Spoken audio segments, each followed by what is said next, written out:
Alors, on va accueillir Loïc Cécilon, donc il va nous rejoindre. Il est chargé de recherche à l'IRSTEA au sein du département territoire. La spectroscopie pour caractériser les propriétés chimiques du sol sera son thème d'intervention. Merci beaucoup pour l'introduction et merci pour l'invitation à venir présenter donc, ces travaux français, on va dire, sur la spectroscopie pour caractériser les propriétés chimiques du sol. Donc cette présentation, je l'ai préparée avec 4 collègues. Cécile Gomez, qui est chercheuse dans la même unité que Guillaume à l'UMR LISA à Montpellier. Alexia Gobrecht, qui est ingénieure au département écotechnologie au centre IRSTEA de Montpellier.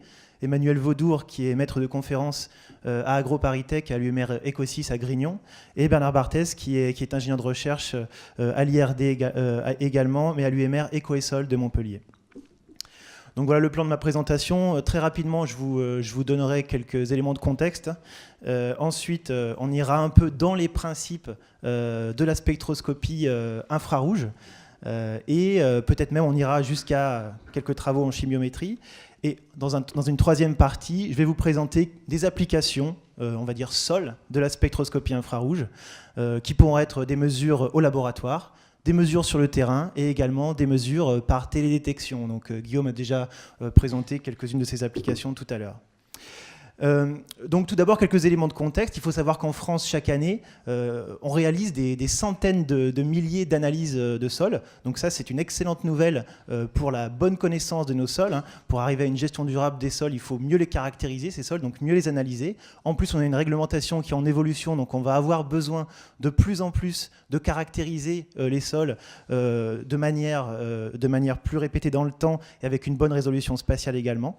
Par contre il y a un petit problème, c'est que les techniques d'analyse classiques sont souvent assez peu performantes et donc on a différents critères de performance pour une mesure sur un sol qu'on veut réaliser, une analyse.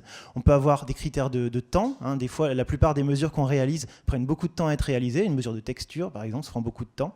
Ça peut coûter très cher. Le temps est aussi des fois de l'argent. Et parfois, les techniques qu'on utilise sont relativement peu précises.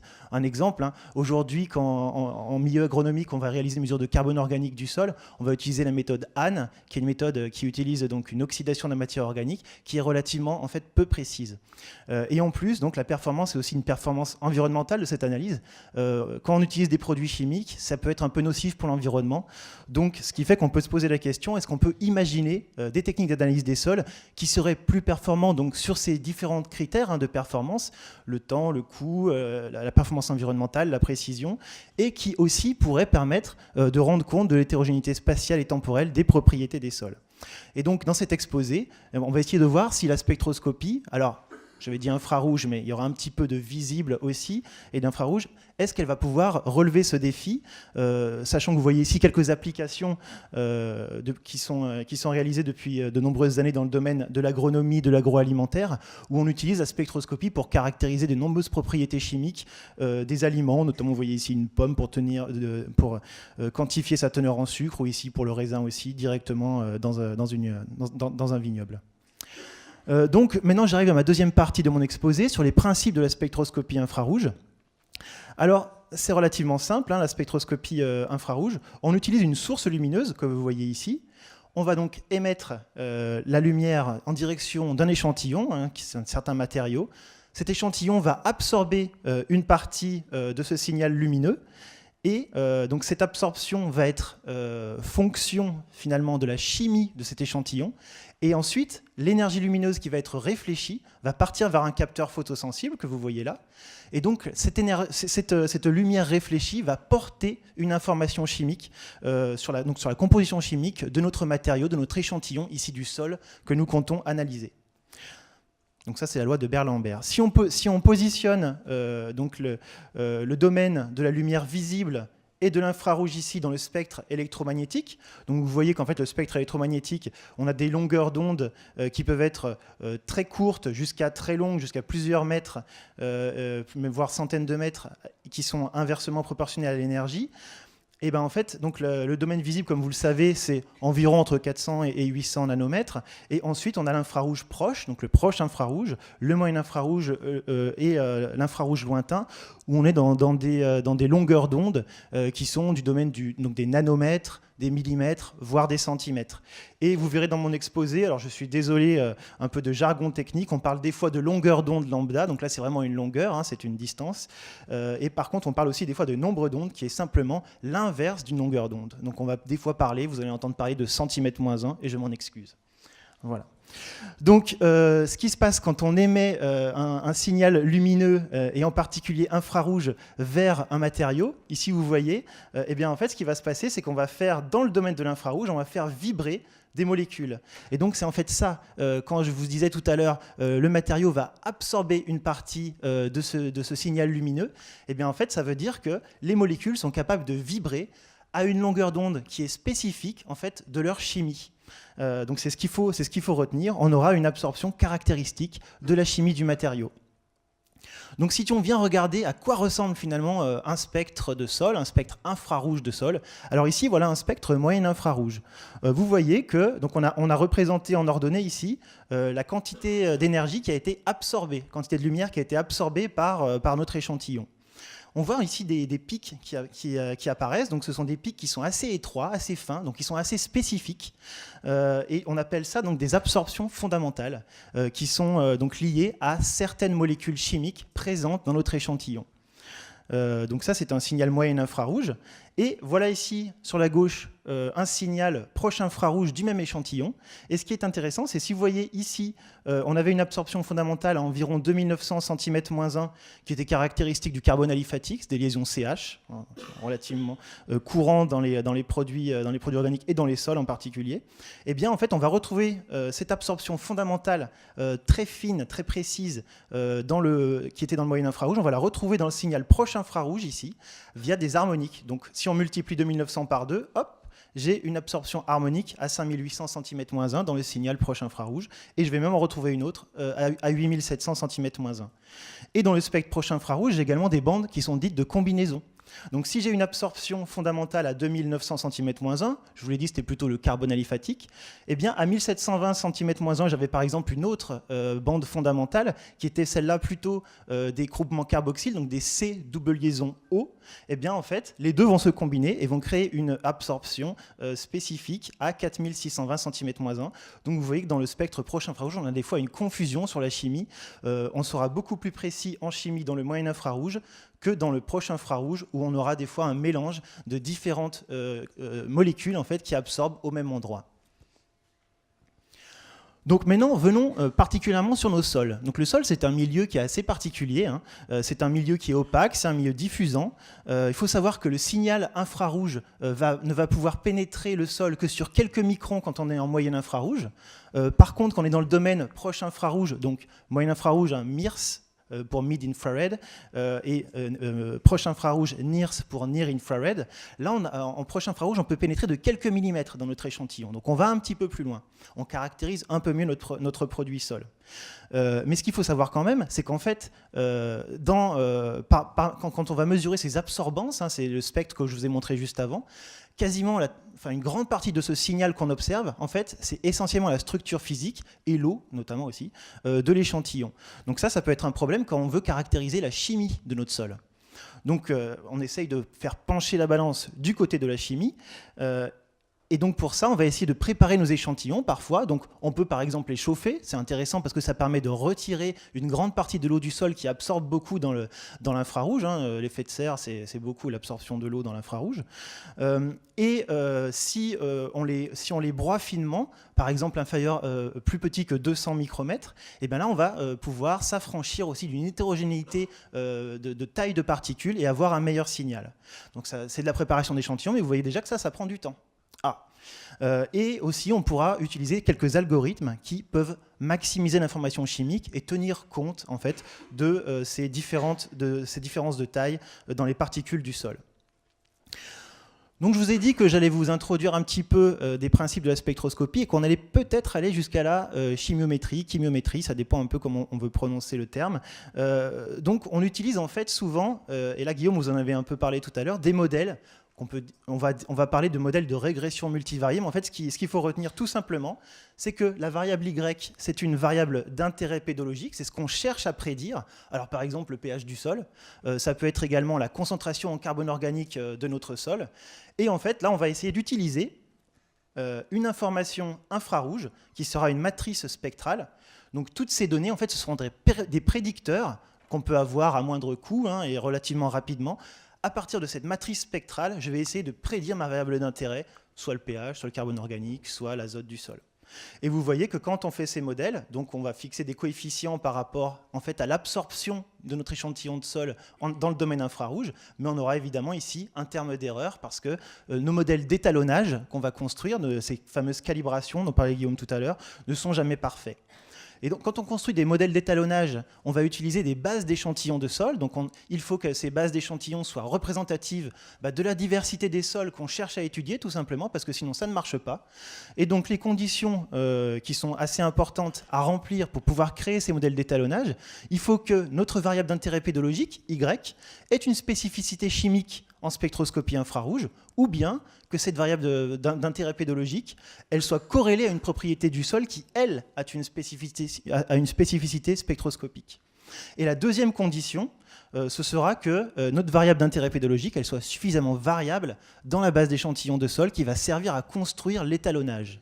Et une fois que ces deux conditions sont réalisées, on va donc mesurer avec une méthode de référence, la méthode classique, une méthode normée par exemple, on va mesurer donc la variable d'intérêt pédologique sur notre population d'échantillons de sol. On va aussi avoir des mesures infrarouges faites sur ces mêmes populations d'échantillons de sol.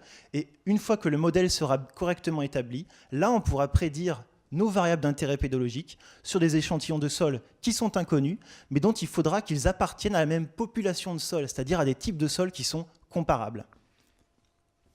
Donc maintenant je vais passer à la troisième partie de mon exposé sur les applications sol de la spectroscopie infrarouge. Donc on peut faire des mesures au laboratoire. Pour ça on utilise des spectromètres très classiques. Vous voyez quelques exemples ici de spectromètres proches ou moyen infrarouge qu'on peut avoir à Montpellier, à Grenoble, dans différents laboratoires de recherche. Et donc deux exemples assez emblématiques qui ont été réalisés ces dernières années, notamment par les collègues de l'UMR Eco et Sol de Montpellier.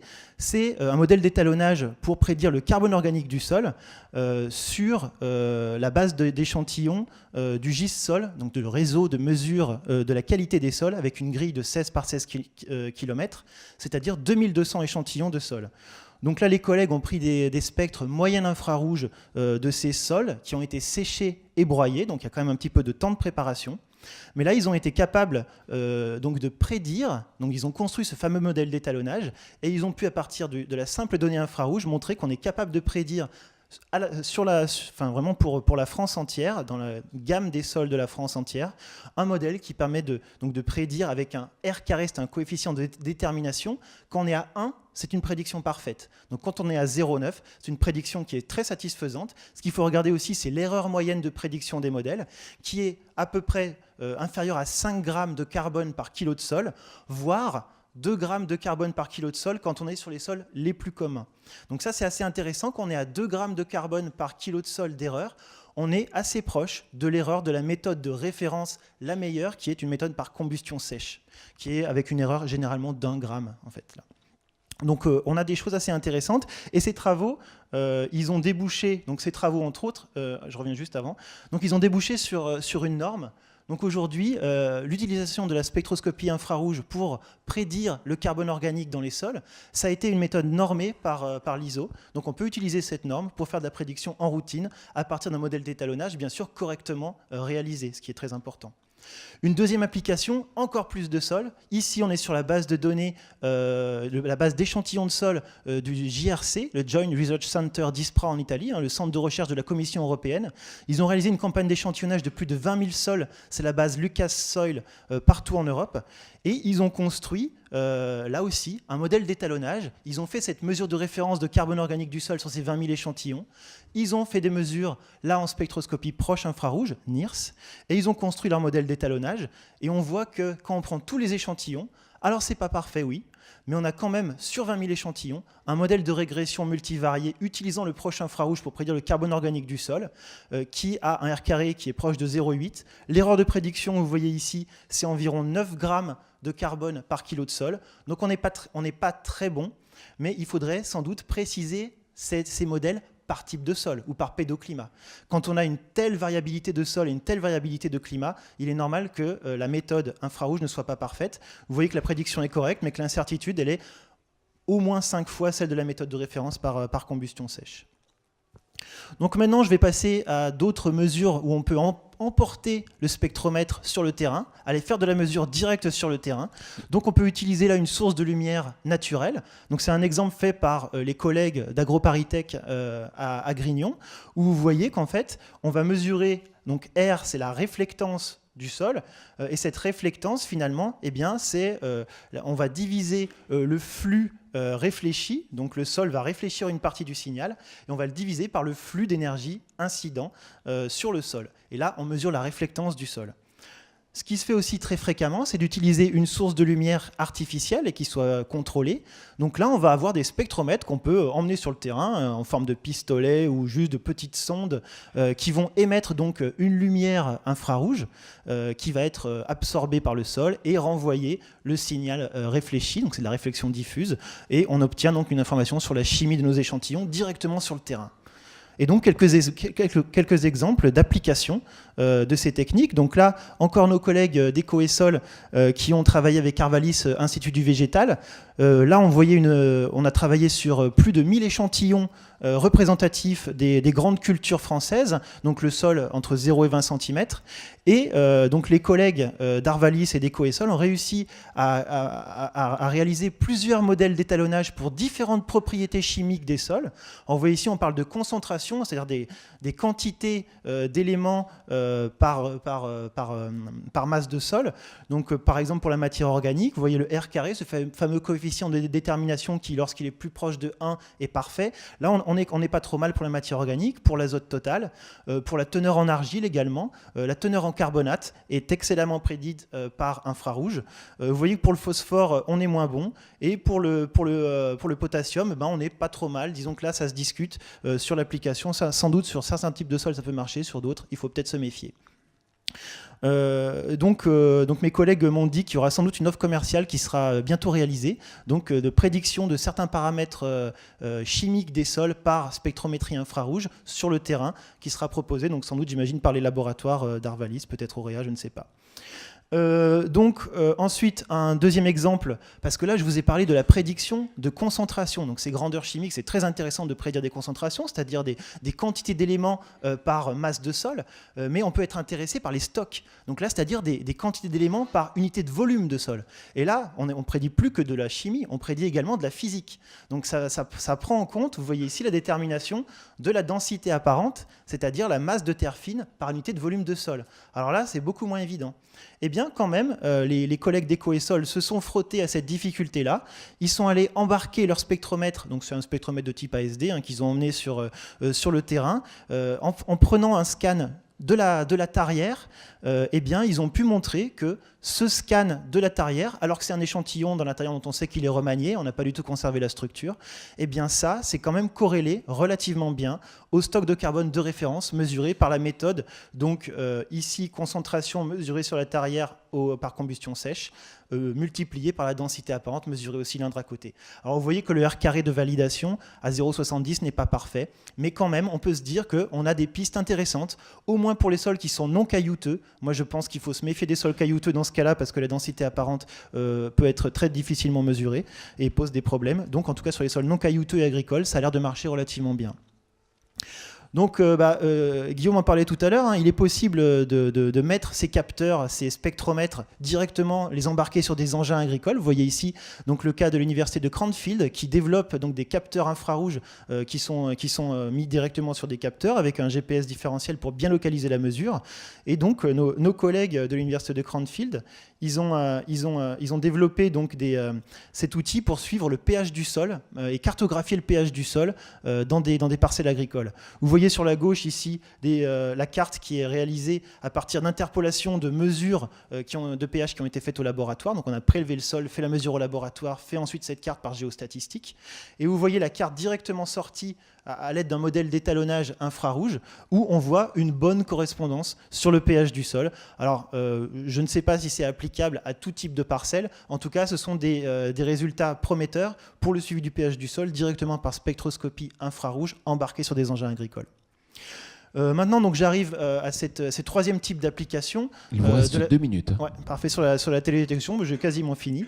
Donc ici, là, il s'agit donc d'utiliser de l'imagerie multispectrale ou hyperspectrale. Multispectrale, donc là, on va embarquer toujours le spectromètre sur des drones, dans des avions, sur des satellites, et on va soit mesurer la réflectance du sol sur quelques canaux, là on parle de multispectral, ou vraiment sur un grand nombre de longueurs d'onde, et là on parle plutôt d'hyperspectral, et on va aller faire des mesures aussi sur le terrain pour prélever les sols, connaître leur chimie, et essayer d'établir, donc toujours pareil, des modèles d'étalonnage entre l'information visible ou proche infrarouge et les propriétés physico-chimiques du sol mesurées sur le terrain pour avoir un modèle où on peut directement prédire la chimie du sol par imagerie spectrale aéroportée. Donc, un premier exemple très rapide, donc là c'est les collègues d'AgroParisTech qui utilisent des drones avec de l'imagerie multispectrale 4 canaux entre 400 et 800 nanomètres, on est quasiment dans le visible ou le très très proche infrarouge, et ils arrivent à prédire relativement bien la concentration en carbone organique du sol. Le deuxième exemple, c'est les collègues de l'UMR LISA à Montpellier. Vous voyez une région, donc une cartographie d'une région d'à peu près 24 km² à proximité de Montpellier, et une autre région beaucoup plus grande, celle-là d'environ 300 km², située en Tunisie. Alors les zones blanches, et il faut savoir que l'imagerie aéroportée, quand on parle d'infrarouge, ça ne marche pas quand le sol est végétalisé, donc on est sur les sols nus. Donc toutes les zones qui sont en blanc ou qui ne sont pas colorées ici avec ce code couleur, ce sont des zones qui n'ont pas pu être cartographiées par les collègues à partir de l'imagerie aéroportée. Mais par contre, donc ils ont établi de très beaux modèles d'étalonnage pour le taux d'argile du sol. C'est ce qui est représenté ici. Donc en bleu, peu d'argile, en rouge, beaucoup d'argile dans le sol.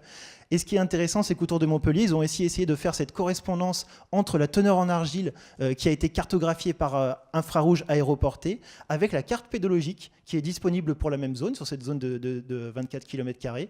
Savoir que la résolution spatiale, c'est environ 5 mètres, la taille du pixel. On a un spectre infrarouge par tous les carrés de 5 mètres par 5 mètres.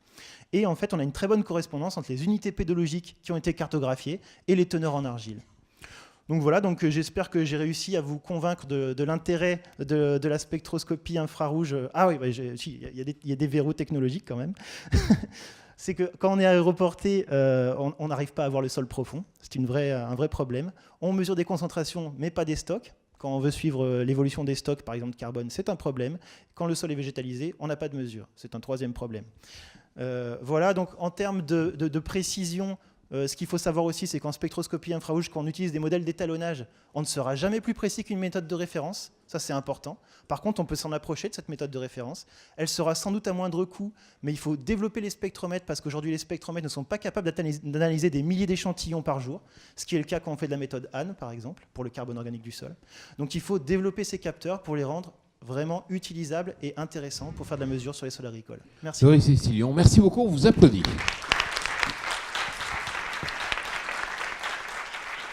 Donc, on voit que ça progresse très vite, même si on est encore au tout début peut-être de l'histoire. Est-ce qu'il y a des questions? Qui souhaite poser une question? Oui, Antoine Pature de Michelin. Juste pour bien comprendre le phénomène infrarouge, vous avez dit que c'était surtout sensible à la physique du sol. Vous avez donné juste un exemple, je crois que c'est la densité. Est-ce qu'il y a d'autres critères du sol qui sont sensibles à l'infrarouge, enfin qui donnent un spectre infrarouge? J'ai parlé de densité apparente, mais déjà j'ai parlé aussi par exemple de teneur en argile. Donc, la texture du sol est un paramètre qui influe beaucoup le signal infrarouge. Donc il est possible de quantifier des teneurs en sable, des teneurs en argile relativement bien avec le signal infrarouge. Oui. Ça marche même très bien. Autre question sur ces... Et la teneur en eau du sol, pardon. Teneur en eau du sol, ça marche excellemment. Madame. Bonjour, merci pour la présentation. Tout à l'heure, vous avez présenté un exemple où on voyait que la prédiction du phosphore était nettement moins bonne que pour les autres propriétés chimiques. Est-ce qu'on sait pourquoi cette prédiction est moins bonne? Est-ce que c'est généralisable à d'autres exemples?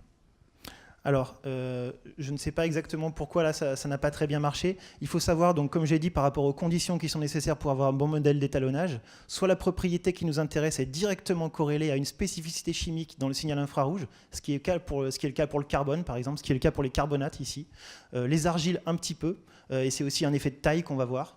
Par contre, sur le potassium échangeable, je pense que c'est plutôt un élément qui va être corrélé à une propriété qui, elle, a une spécificité chimique. Et là, je pense que le phosphore assimilable par les plantes est mal corrélé, enfin déjà n'a pas de spécificité chimique visible dans le spectre infrarouge, et également est mal corrélé à d'autres propriétés qui, elles, sont bien vues par l'infrarouge, c'est-à-dire mal corrélé au carbone organique du sol, mal corrélé à la texture, visiblement. Est-ce qu'il y a une autre question? Oui. Oui, merci. Vous avez présenté des corrélations, enfin des relations entre la spectrométrie et puis spectroscopie, pardon, et le réseau de mesure de la qualité des sols. Je voulais savoir si c'était la première campagne du RMQS, et si c'est la première campagne, est-ce que vous prolongez ça sur la deuxième campagne? Alors, donc ça, c'est des travaux qui sont faits par l'unité Eco et Sol, mais oui, c'est fait sur la première campagne, effectivement. Donc, la seconde campagne, je pense qu'elle a commencé, mais ça va être réalisé par, donc, je crois, à coût de 250 par an. Enfin, je ne sais pas si ça va être réalisé d'un coup pour les 2200 points, mais oui, bien sûr, il y a volonté d'aller faire aussi de l'infrarouge pour pouvoir faire du suivi. Mais il faut savoir que l'erreur de la prédiction infrarouge est importante, et je ne pense pas qu'on puisse détecter des variations en 10 ans. Je préférerais une méthode de référence pour en être sûr, en tout cas. Monsieur, si vous voulez bien vous présenter. Adrien Després, merci pour la présentation. Je me posais la question, quand on utilise un spectromètre, quel est le temps pour avoir la réponse du signal? Et la question sous-jacente, c'est est-ce qu'on pourrait envisager donc des mesures sur des outils embarqués qui pénètrent dans le sol pour avoir plus qu'un point individuel, un maillage d'analyse sur une parcelle donnée. Oui. Alors, parce qu'après, le temps est compté. Sur le tableau là que vous montrez, justement celui d'avant, où il y avait les différents éléments, ne figure, enfin c'est dommage d'ailleurs, c'est le dernier macro-élément qui resterait à voir pour être tout à fait complet, le magnésium. Est-ce que c'est plus compliqué que les autres de doser cet élément? Alors sur le magnésium, j'aurais pas d'informations précises à vous donner malheureusement. Peut-être qu'il faudrait contacter mes collègues qui ont peut-être plus d'infos sur ce paramètre-là. Mais en tout cas, sur le côté d'embarquer la technologie infrarouge sur des engins, ça c'est possible. Il y a toujours cette limite d'à quelle profondeur on va aller. Donc on peut aussi prendre un spectromètre portable et aller scanner une fosse pédologique à différentes profondeurs.